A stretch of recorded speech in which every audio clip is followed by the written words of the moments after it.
This system is called a gerontocracy, the rule of the elders. And for the Romans, this wasn't just some cynical power grab, it was baked into their culture. They had this deep respect for experience, for experiencia, and they genuinely believed that age brought wisdom. The whole political system was set up to put decisions in the hands of the people they thought were the wisest. So we've got wealth, we've got age, but there was one last, incredibly powerful gatekeeper that could trump everything else: the gods. You see, in Rome, religion and politics weren't separate things at all. Religion was a core part of the constitution. You had these powerful groups of priests who had huge influence.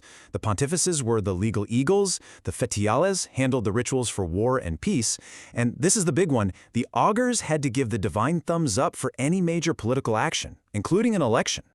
And I mean, this was no joke. This wasn't just a formality. The Romans truly believed that any success, whether you were closing a business deal or launching an army, depended on having the gods on your side. And they had very specific rituals to find out.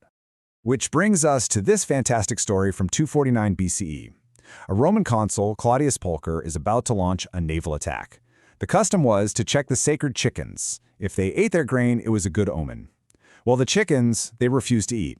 And Pulcher, totally fed up, supposedly shouted this now famous line. And he wasn't kidding. He literally had the cage with the sacred chickens chucked overboard into the sea and just ordered the attack anyway. It was a massive act of defiance against the will of the gods. The result? An absolute, unmitigated disaster.